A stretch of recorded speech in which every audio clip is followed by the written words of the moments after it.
প্রিয় দর্শক, আমি জামালপুর জেলার বকশীগঞ্জ উপজেলার ধানুয়া কামালপুর ঐতিহ্যবাহী ধানুয়া কামালপুর সাতানিপাড়া গ্রাম থেকে অর্থাৎ কমলা বাগান থেকে এই আজকের এই বিজয় মাসে অর্থাৎ এই বিজয়ের মাস আপনার এই মাসে এই মাটিকে আঁকড়ে ধরেই কিন্তু আপনার এই দেশের সূর্য সন্তানরা কিন্তু যুদ্ধ করেছে। আর এই মাটিতেই কিন্তু একজন সফল একজন কৃষক তিনি কমলা চাষ করেছেন। আজকে আমরা আপনাদের গল্পে গল্পে তার এই কমলা চাষের যে সফলতা আমরা তার কাছ থেকে শুনতে যাব। যে আমার সামনে রয়েছেন তারিকুল ইসলাম মুকুল। আপনি কেমন আছেন? আলহামদুলিল্লাহ। আমরা দেখতে পাচ্ছি যে আপনার এই কমলা বাগানে যে অনেক কমলা ধরেছে গাছে, এবং এই কমলার যে আপনি সফলভাবে এই এলাকায় আপনি চাষ করেছেন, এই আমি ইতিমধ্যে কিন্তু আপনার এই বাগান নিয়ে কিন্তু প্রথম পর্যায়ে একটি প্রতিবেদন করেছি। কিন্তু আমি আজকে আপনার এই কমলা বাগানের যে পরিপূর্ণ কমলা আমরা বাগানে দেখতে পাচ্ছি, এই কমলা চাষ করার যখন আপনি শুরু করেন কিভাবে শুরু করেছিলেন? আচ্ছা, আমি প্রথমেই বলি, আমাদের যেমন বাংলাদেশে 2019 সালের 2020 সাল থেকে করোনা শুরু হয়। এটা করোনার আগেই আমি ইতিহাস একটু পূর্বের দিকে বলি।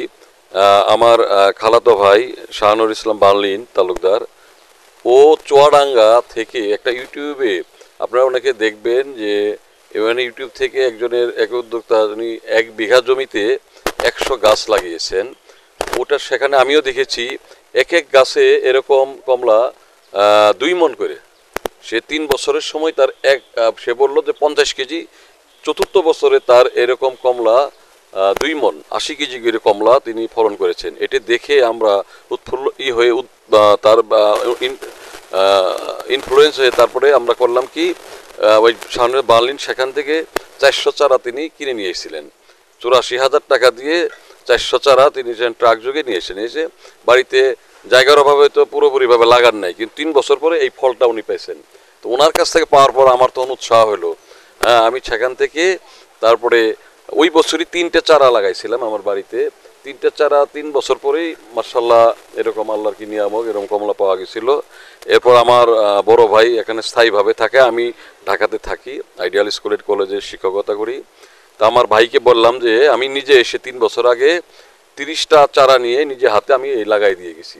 আমি 3 বছর আর আসি নাই, আলহামদুলিল্লাহ। এবার এসে আমি ইউটিউবে অনেক সাংবাদিকরা অনেকেই এটা ফেসবুক ইউটিউবে সার্চে, তা আমার হোয়াটসঅ্যাপেও দিছে। তারপরে আমি দেখে এই যে আমি আসছি বাড়িতে এসে, আল্লাহর কি নিয়ামক দেখেন, এত সুন্দর কমলা, মানে কি বলবো, এখানে মানুষ দেখে মানে অবাক হয়ে যাচ্ছে।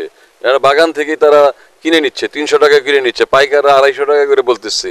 হ্যাঁ, তো আমার ভাই আবার এটা আমার জন্য রেখে দিছে দেখার জন্য যে আরও সাংবাদিকরা, যেমন এখানে ইওনো সাহেব আসছিলেন, কৃষি অফিসার আসছিলেন ইতিপূর্বে, বিভাগীয় অফিসাররা ওনারাও আসছিলেন, সবাই উদ্ভূত হয়ে যে আরও কমলাটাকে কীভাবে ব্যাপকভাবে আমাদের এই দেশে করা যায়। আমাদের এই জামালপুরের এই ধানুয়া কামালপুর ইউনিয়নের মাটিটা খুবই সুন্দর।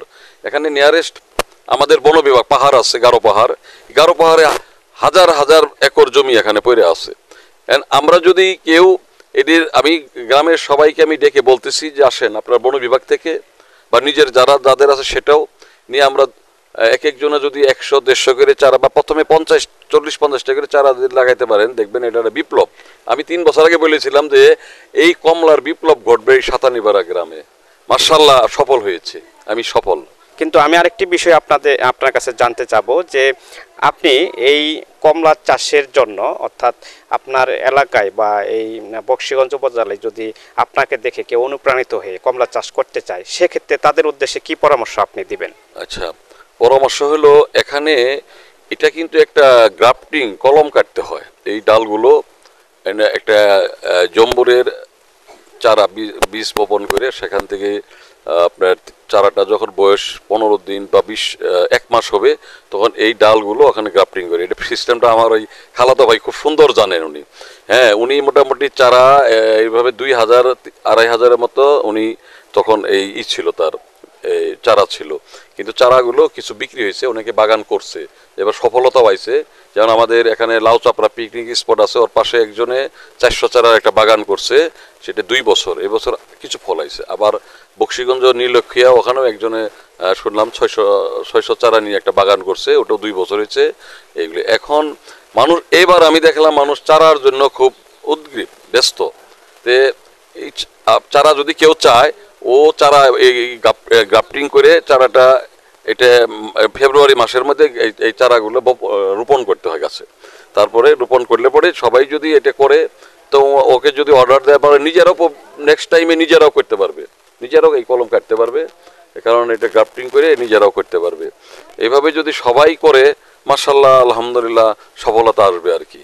কেউ যদি আপনার এই কলম পদ্ধতি, অর্থাৎ এখান থেকে আপনার বাগান থেকে এই কলম পদ্ধতিতে চারা নিতে চায়, সেক্ষেত্রে আপনাদের কি ধরনের ব্যবস্থা রয়েছে? এখন যদি কেউ চারা নিতে চায়, এখন আমার ভাই অল্প কিছু চারা হয়তো করছে, কিন্তু ওই আমার খালাতো ভাইয়ের কাছে বেশ কিছু চারা আছে।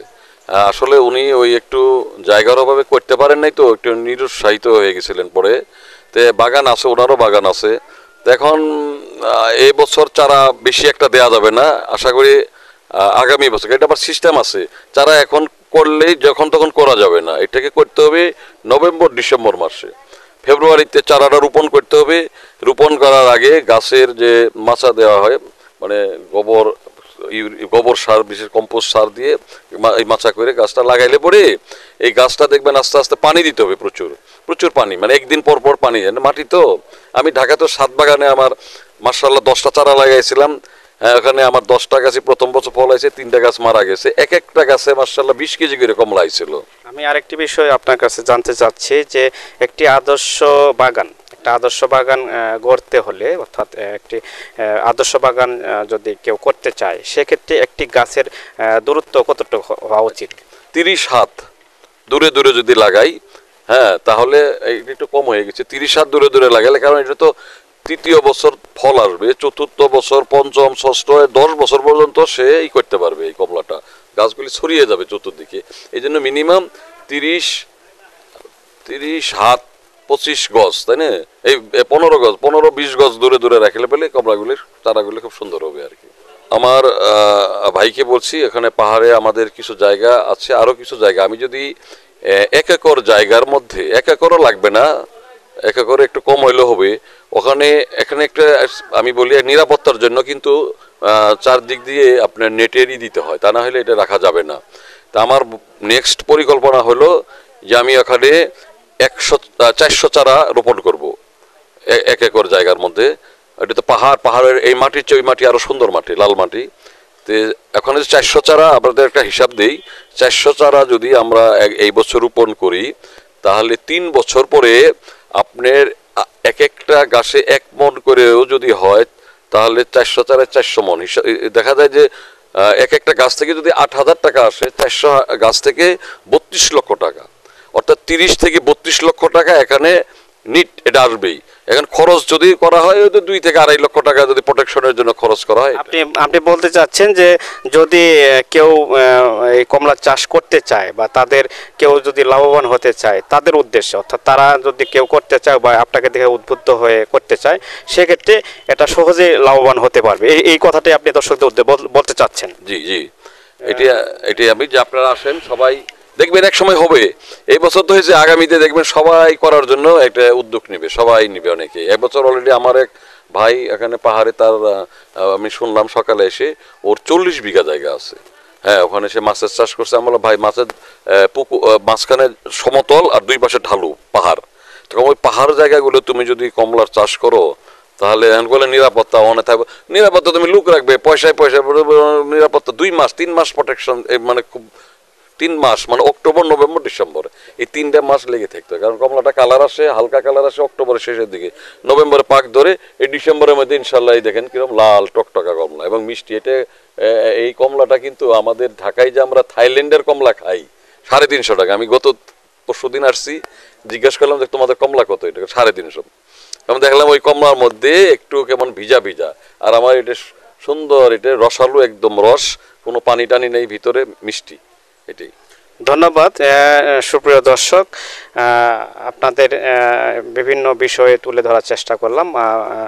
আমি মোহাম্মদ ইলিয়াস শাহ, বাংলা52news.com। আপনারা জানেন যে বাংলা52news.com নবম প্রতিষ্ঠা বার্ষিকী উপলক্ষে আজকের তারিকুল ইসলাম মুকুলের বাগান থেকে আমরা আপনাদের সার্বিক বিষয়ে তুলে ধরার চেষ্টা করেছি। তিনি আপনাদের বিভিন্ন বিষয়ে বাগান একজন আধুনিক কৃষি ব্যবস্থা অর্থাৎ আধুনিক উপায়ে যদি কেউ চাষাবাদ করে তাহলে অবশ্যই সে সফল হবেন।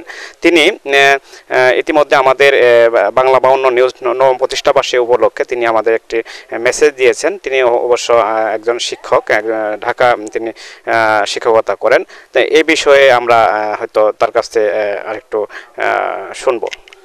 এই আপনার বাংলা52news.com এর এখানে সাংবাদিকগণ ওনাদেরকে ধন্যবাদ দিচ্ছি। ওনারাই প্রথম এটা প্রচার করছেন এবং এটির জন্য এমন কোনো দিন যায় নাই যে এখানে বিভিন্ন পত্রিকার সাংবাদিকরা, মিডিয়ার সাংবাদিকরা আসছেন। তো ওনাদের বাংলা52news.com এর নবম প্রতিষ্ঠা বার্ষিকী উপলক্ষে ওনাদের সবাইকে আমার অন্তঃস্থল থেকে শুভেচ্ছা, ধন্যবাদ জানাচ্ছি। আপনারা আরও এগিয়ে যান সামনের দিকে, আপনাদের প্রচার সারা বাংলাদেশের আনাচে কানাচে ছড়িয়ে পড়ুক, এই কামনা করি আমি আমার শুভেচ্ছা বক্তব্য শেষ করছি। ধন্যবাদ আপনাকে, ধন্যবাদ সুপ্রিয় দর্শক আপনাদেরকেও। আসসালামু আলাইকুম।